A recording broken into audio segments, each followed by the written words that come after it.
Bonsoir tout le monde, bella jeli salam alaikum Bouba Fane. Donc, amena don sujet mi kono bi. Camion tan kononto min jinna. Nyera domaga don wuli ka korga camion sabab mala. Donc, a jinna kumi kama. Mina kunfo malien bega bo akalama. Nan boro fene kono. M5 mogo bora bire kapma. Abe akli jigi murbo sirbi la papa bachili kunba shiribi nuna. Donc, amena pmola. En même temps tourni. IRD kono maître Demba yen korgeli ali ne ta akla ne ta tsega shima mo kelindron kama maragala danglin kama ne ta tsega shima parce que dangle a iran na maître Demba qui a ere personne ni donc ale ne masegi deme politiquement bila ne ta tsega shima maître Demba parce que ira bade o fone ni fene bade ndo donc o kama mina révélation do qui est maître Demba IRD kono o be beni buguni Igor nunga woleli o shekere fene bu kono shogel be ga jemi ke. Donc voilà, qu'on faut bien qu'on prépare la télé. Révélation de une vidéo qu'on a en attendant. Et une vidéo avec Chababouye, qu'à tranchant bilan comparé, il y a bilan, il y a dans la fort. Mali régime bé ou ça, ni asminga régime, Mali régime bé. Fanga masi malla asminga fanga ou ça, ni moga fanga. Donc mani nin kanumbaga bé faire vidéo nous partager groupe WhatsApp ou kono, aka partager Facebook groupe ou kono, aka partager au rega miru sans fait. Ni rogne. Nga foli obe présent ane a mi mega sonogo tege ka bo asimi nyala ne présent ane a fo mbe nyere ka chokoroba nyuma mamudigo mbi fo ka dunga mbi fo kosebe alsan ala ka horonya to an nyonche kunu mingera billahi digo fo tanda kaburu kono afli nyonte insoro netsi ki kele tukun an kerai ko mogeni modeni mamudigo ne kon bo fo ne bo asimi ne digo fo même mali dame a marche befu mali a marche dame a marche Mama dusuna ka jama ka bela jelen fo mulay keita fo gabo ne o fo me sadi befu ne sadi fo marmari ko siribleni nunu aka chan jigi jara jigi nunu bebe no ne jigi nunu fo kata se tungara nunu be ma sadi kono tanti ramata nunu sadi kono mbaw befu ne yaw fo meshe CDR de ma CDR koro Rosbach na dogni buwa fana am nyogon bulu de saka ba min fene gara kunun korara sa nyogon tana sege al na soro ne dalente kudo la kudo gara majani boutros galibene bo ou la sana shimaka bene bo voilà donc la vie c'est comme ça ni en fou menaché d'agantigi rose dumbia la vie chère ne rose fou abe akli del furu farman ba furu to bani awa touré kama millionnaire la reine urukia touré kama doni la reine abe akli jigi nunu bela tanti soani princesse de nyuru nunu abe akli jigi nunu bela donc abe vidéo bla groupe nunu be kono amina babu damne iba bokum kolongolo bamba khali to de go kolongolo bamba iba bokum ni tega do aka ni bina kolongolo bamba kara i tega la jinga jila fene kara donc iba bokum nga fuli babi tijo le pari la fa show terge sambu chamir dambe la vidéo nous partager groupe be kono anga tafe bo fene ga vidéo be galame Malian, camion tan kono to mi jenna, Mali opérateur économique ou ne ou de foyi. A damine, asimi nunu ya ou de nege, ka obla, aka galon te population ka fo, ko obise ka ojoni population obise ka donta, obise ka botan. Ça trouvera que tout est faux. Aujourd'hui, awere na bia de gun konnala. Ambo konnala, camion nunu bloqué no amena. Camion chama de bloqué lembe. Donc, camion tan kono to de ko bon, ko be da armée la, ka tuwa nga sorosu ko. Ou escorter pour que la sera au horizon teme na odnu hakli bala jadi su yo vogal ke koni mogo couloir nin kono koni teme na fe go sora su begi escorter ku nyebo mogo la mais ku yo mogo to ba teme ko meni zenu ya korbo ku bu non seulement bu ko mo lu jinu bu fa bon jadi su machin amaga vraiment en badin souffert nunu munu be valana al sala ka mali souffert be lakti aba akli di syndicat de transporteurs la jolie na ga jama ma folie be syndicat de transporteurs bé donc a vidéo partagé donc le chauffeur ou ka vie épargné mais camion tan kono to tasuma be do ala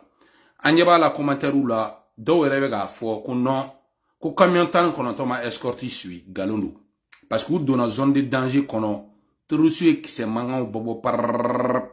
sora suka mobliga telemi camion nui ou yu era ta camion to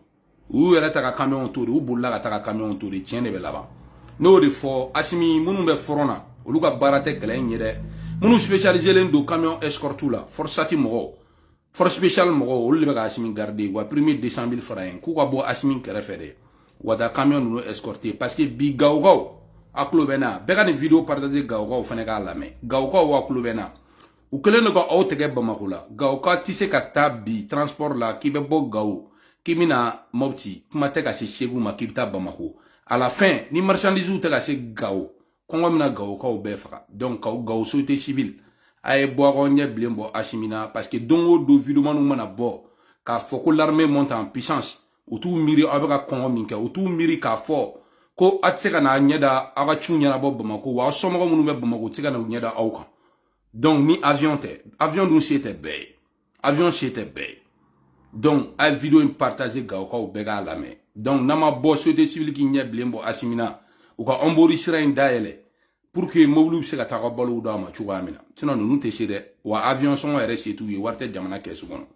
donc ou bolla ka wal camion to no de fo chauffeur munu flene bi nous ton na mafia transition fait olu ba don bi ko buwa fene be ka kuma fo tiendu ala dien dungu da asimiga incapacité ani colonel climatisé ils sont incapables aka incapacité de be ka to mo be ka tubu buwa fene ko aka incapacité de be ka to mo be ka ne la me ko me ka tien fo donc sécurité d'ore de escorte tara de ka mobilitan kono tonto donc te reçu na ka mobilitan kono tongu shakui munu be forona nu be na forona olu ka keleten yede munu be asimi koroni marfa bu bulu olu ga kelen ni kele aba fu ko le kataka donc a fo be aga vidéo partager groupe kono namboro kono tiene be laba namboro kono tiene be laba asimi bilante bulu e bala bilante bulu mali président be ga bilan sarani tay o bela e bala ke be candidat yani ke candidat e folo quoi malon dans la sécurité mi ngama eto maintenir ni yoro ina be ga ni vidéo ira papa bachili la aka yira murbu shiribela aka yira kunuma shiribe ni to bela mbaw fu parce que bi tien bangara ibe ga de babura mabba ne ga boa shugo ala ga boa mo ibe ga deme bi u wasali kulo korotale no muna afro ibe ka clé ko népotisme be afro ibe ga clé de ko mo be don bar la ko Karim Keita ga lishi de ami ga lishi de u yo galon betege ko mu ye galon ta ga da tete clé fene ko mabo ga lishi de ale ni lobo ga lishi de ku mbo fo tete clé ibe ga clé un nani Karim ga lishi ko kuma e an ba mi ga lishi ko kuma e bi shogal nana ka jamana kalfa shogal la shogal nana muneke bega partager shogal nana muneke aya kulungulun dro ay vidéo kulungulun ga sa se yoro la o ba me bega vidéo nun kulungulun dro donc shogal nana muneke shogal nana folo ka logement social chouin ko di vidéo manuma shogal nana ka salaire monter vidéo salaire voter vidéo manu ou sara len no gatem ministre ou kan shogal nana ka politique concours chouin shogal nana logement social en au fo au chouin kanam concours ko chouin sapeur pompier concours ko chouin concours foi magam malan chogal mami chouin donc oro la itse ga fo kay ibiga ge ko kunu min kera abo reproche ko kera ibiga clé la al na so ama so ma ko sebe mais on ka auta ke flagrant délit malien be bora kala fo concours kala were bora ka manganti ga marché o gara chogal les clés muro sirbi o molo la ko ri bulu wasolunga de halala yi wasolunga nere wasolunga yi fly ne nui donc akari bolo malo ayde ne fasha marshi jo akari bolo malo ayde shugal nunu nanani ashimi nunu kani bege ashimi kele mbo comparer boala ko ma famille d'abord ashimi tama juwana ma famille d'abord ya ashimi nana ka koroge musu ge ministry ashimi nana ka présidence bega kerefe mo wi ashimi nana ali concours la ashimi rega famille mo to be concours lishi la donc absega fuko nyana ni bega clé nambora ako armée ma asimi yere parler farabu gitaro go ibiga baraga armée la ou be marfa kati kanda kari dum na marfa tata ibiga kama sibe ngoro betar ngo ibiga armée équipée hein avion munu mega na asimi clé la chama ma sha ibiga de ma be komane ga waru blakata donc anga bo okono ni na sécurité yoro la asimi clé de mo mi shara massa ibiga clé la ma chambro gita clé la amasha Moussa Traoré clé la amasha atete clé la amasha Alpha Mor clé la wa amasha ibiga clé la asimi clé mo mi shara dan ate foka ba asimi clé la bafo ka atakira asimi clé la kati bom tara tifo kati kono sin flatter souffle asimi clé la e ko kera minga juguni o shaguye asimi clé la bi malien shit se ga boki beteme shegu ka atin ali ye kai sirata bi do de ge klolo de kalamba ma fo kai ha asimi clé la ni begara donc jom na foko bilambe asimi bolo blé asimi ni be malo doro be fanga dire way ba di jagoya donc murbo shiribe Papa Bachili nous a responsabilité ta nyana. Je sais que le temps est favorable pour vous parce que Bimalé me n'ingana uluko sarala. Achimi clé de balo douane prix, douane taxi monté.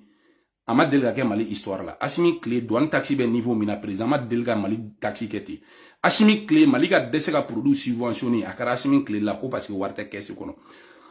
Achimi clé de la produit yele la plus de 400% président atete bina prix ngando ibega na prix gelara mais achimi clé président do bon président do na prix ka boya for 400% au fenegara achimi clé la de la partager achimi clé tasma e tieni min ka ma ke président fene clé la donc bilan ter achimi mbulu bilan fo ite mo si 50 man no soso bilan fo ita bulu malien beri ton lendo ali keme fla soro le gara problème achimi clé la donc ko malien bega na vidéo partager donc namboro kono Maître Demba IRD oui mana darege Igor kanga ke bubuka uma ke kube favoriser de Maître Demba shogel kele no ka plan do la be IRD kono IRD bega name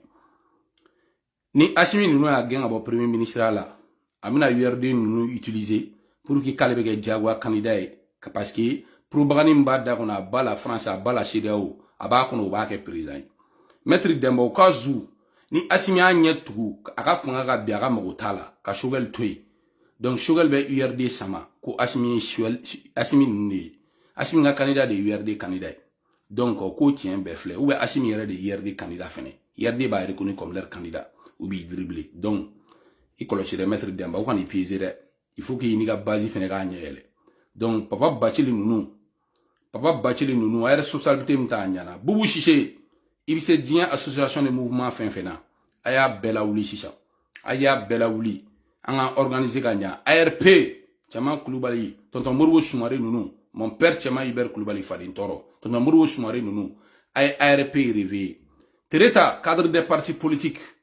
aya bela réveillé sisa boni coalition minashi ni coalition jontena bo histoire là abe bo ni coalition mtrani ibegay Mamudigo matagay la de nga flake matagay la nindi redressement dain amba redresser di Assimi clé bana bega vidéo partager c'est fini pour Assimi Goïta Assimi nga clé bana khaba donc il faut be donc i clé bana Assimi clé bana benye bega yele kongo be bela iga supporter munu mbala vive la transition galunga kongo munu faga bilay o danga denu chama de be baninge ye mogo e banina olutra baningala manata urutim na barga be bo président na de Assimi baningala o mana président mi suis bilay barga be bola danga do mana président suis ala be barga bo président na wa hakebe Assimi ngo Assimi fanga imbana bega vidéo partager ben chaire